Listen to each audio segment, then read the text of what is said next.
તો તમે જોઈ શકો છો કે આપણો એકદમ પરફેક્ટ ટેસ્ટી અને જોરદાર સ્વાદ સાથે આપણો બિસ્કિટ ખજૂર પાક બની અને તૈયાર છે। તો ખજૂર પાક તો બધા બનાવતા જ હશે, પણ આ રીતે ખજૂર પાક કોઈએ ક્યારેય નહીં બનાવ્યો હોય તો ચોક્કસથી એકવાર તમે આ રીતે ખજૂર પાક બનાવવાની ટ્રાય કરજો। હેલો ફ્રેન્ડ, તો તમારું સ્વાગત છે મારા રસોડામાં। તો આજે હું તમારી સાથે શેર કરીશ એકદમ નવી અને સહેલી સરળ રીતથી બિસ્કિટ ખજૂર પાક બનાવવાની રેસીપી।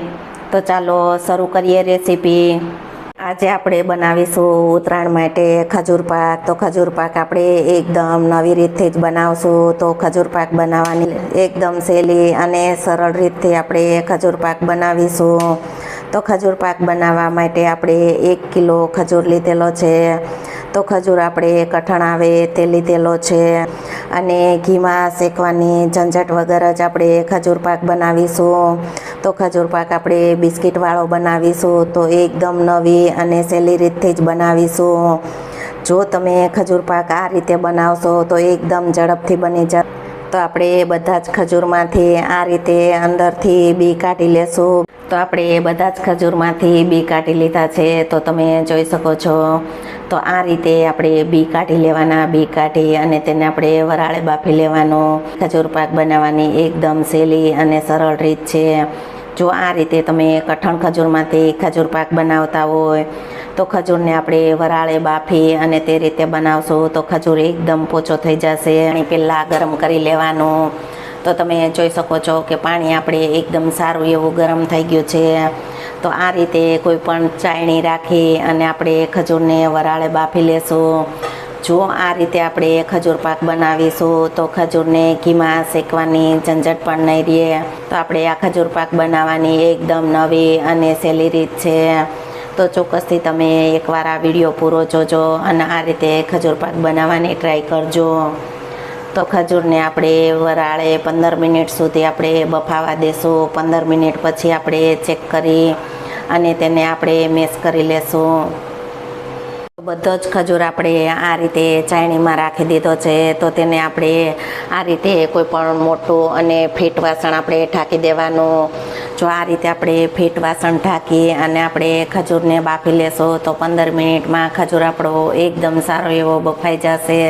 તો આપણે 15 મિનિટ માટે મીડિયમ ગેસની ફ્લેમ ઉપર આપણે ખજૂરને બફાવા દેશું। તો આપણે 15 મિનિટ જેવું થઈ ગયું છે, તો આપણે ખજૂરને ચેક કરી લેશું।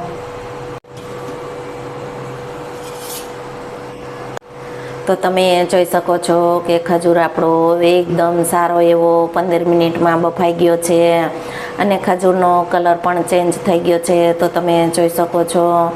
તો આપણે ગેસ બંધ કરી અને ખજૂરને આપણે કાઢી લેશું। તો તમે જોઈ શકો છો કે ખજૂર આપણો એકદમ સારો એવો બફાઈ ગયો છે। તો ખજૂરને આપણે આ રીતે કોઈ પણ મોટા બાઉલમાં ઉમેરી દેવાનો। તો આપણે બાઉલમાં ઉમેરી અને તેને આપણે ગરમ છે ત્યાં જ આપણે મેશ કરી લેવાનો। તો તમે જોઈ શકો છો કે ખજૂર આપણો એકદમ સારો એવો બફાઈ ગયો છે। તો આપણે મેસરની મદદથી આ રીતે આપણે મેશ કરી લેશું। તો ગરમ ખજૂરને મેશ કરી લેવાનો। જો આ રીતે તમે ગરમ ખજૂરને મેશ કરી લેશો અને બિસ્કિટવાળો ખજૂર પાક બનાવશો તો ખજૂર પાક એકદમ સારો અને પરફેક્ટ એવો જ બનશે। જો તમે આ રીતે ખજૂર પાક બનાવશો તો ઓછી મહેનતમાં ઝડપથી બની જશે। તો તમે જોઈ શકો છો કે ખજૂર આપણો એકદમ સારો એવો મેશ થઈ જાય છે। તો આ રીતે આપણે મેસરની મદદથી બધો જ ખજૂર મેશ કરી લેશું। તો તમે જોઈ શકો છો કે ખજૂર આપણો મેસરની મદદથી એકદમ સારો એવો મેશ થઈ ગયો છે। એ ખજૂર પાકમાં કાજુ બદામનો ઉપયોગ કરીશું। તો કાજુ બદામ આપણે 100 ગ્રામ આ રીતે અધકચરા પીસી લીધા છે। તો આપણે અધકચરા પીસી અને તેનો ઉપયોગ કરીશું। જો તમારે આ રીતે અધકચરાનો પીસવા હોય તો તેનું તમે કટિંગ કરી અને તે રીતે પણ તમે ઉપયોગ કરી શકો। એમાં આપણે 50 ગ્રામ જેટલું ઝીણું ટોપરાનું ખમણ ઉમેરીશું। જો તમારે ખમણનો ઉપયોગ ન કરવો હોય તો તેને તમે સ્કીપ કરી શકો। આ બધી જ વસ્તુને આપણે હાથની મદદથી આ રીતે મિક્સ કરી લેશું। તો આપણી ખજૂર પાક બનાવવાની એકદમ નવી અને સહેલી રીત છે। તો છે ને એકદમ સાવ સહેલી અને સરળ રીત। તો તમે જોઈ શકો છો કે આપણે ટોપરાનું ખમણ અને કાજુ બદામને અધકચરા પીસેલા ઉમેરી તેને સારી રીતે આપણે મિક્સ કરી લીધું છે. તો આ રીતે આપણે મિક્સ કરી અને હાથની મદદથી આ રીતે લુવા તૈયાર કરી ને બિસ્કિટવાળો ખજૂર પાક બનાવીશું. તો ઉપરથી આ રીતે આપણે પેક કરી દેવાનું. જો આ રીતે તમે બિસ્કિટવાળો ખજૂર પાક બનાવશો તો ખજૂર પાક એકદમ સારો પરફેક્ટ એવો બનશે. તો આપણે આ રીતે 3 બિસ્કિટવાળો ખજૂર પાક બનાવીશું. તો તમે જોઈ શકો છો. તો આ રીતે આપણે બહારની સાઈડથી આપણે પેક કરી દેવાનું. તો આ રીતે આપણે ટોપરાના ઝીણા ખમણમાં આ રીતે આપણે ડીપ કરી લેવાના. તો આ રીતે આપણે ટોપરાના ઝીણા ખમણમાં ડીપ કરી અને તેનું આપણે કટિંગ કરીશું. તો તમે જોઈ શકો છો કે આપણો ખજૂર પાક છે તે એકદમ સરસ પરફેક્ટ એવો જ બની અને તૈયાર છે. તો તમને આ એકદમ નવી રીતે ખજૂર પાક બનાવવાની રેસીપી કેવી લાગી? જો તમને આ રેસીપી ગમે તો વિડીયોને લાઇક, શેર, સબસ્ક્રાઈબ કરજો અને બાજુમાં રહેલ બેલ આઇકન દબાવવાનું ભૂલતા નહીં, તો સૌથી પહેલું નોટિફિકેશન તમને મળતું રહે. તો આપણે આ રીતે ખજૂર પાકનું કટિંગ કરી લેશું.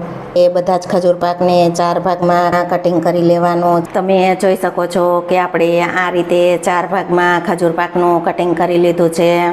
તો આ રીતે જો તમે બિસ્કિટવાળો ખજૂર પાક બનાવશો તો એકદમ સરસ પરફેક્ટ એવો જ બનશે. તો છે ને એકદમ સરસ, આ જોતાં જ ખાવાનું મન થઈ જાય તેવો. તો તમે જોઈ શકો છો કે આપણો એકદમ ટેસ્ટી અને એકદમ જોરદાર સ્વાદ સાથે ખજૂર પાક બની અને તૈયાર છે. તમે આ રીતે ખજૂર પાક બનાવશો તો એકદમ પરફેક્ટ જે બજારમાં મળે તેવો જ બિસ્કિટ ખજૂર પાક બની અને તૈયાર થશે.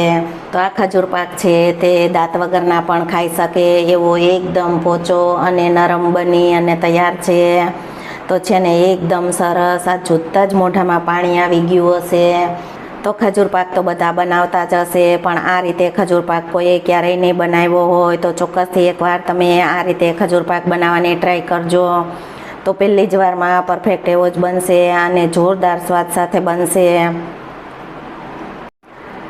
તો તમે જોઈ શકો છો કે આપણો એકદમ પરફેક્ટ, ટેસ્ટી અને જોરદાર સ્વાદ સાથે આપણો બિસ્કિટ ખજૂર પાક બની અને તૈયાર છે. તો આ રીતે જો તમે બિસ્કિટ ખજૂર પાક બનાવશો તો ઓછી મહેનત, સહેલી સરળ રીતથી ઘીમાં શેકવાની ઝંઝટ વગર એકદમ પરફેક્ટ જે બજારમાં ખજૂર પાક મળે તેવો જ બનશે. તો નાના મોટા બધાને બહુ જ ભાવશે. અને ઉત્તરાયણના તહેવારમાં જો તમે આ રીતે ખજૂર પાક બનાવશો તો ગમે તેટલો બનાવ્યો હશે તો ઓછો જ પડશે અને બધાને બહુ જ ભાવશે.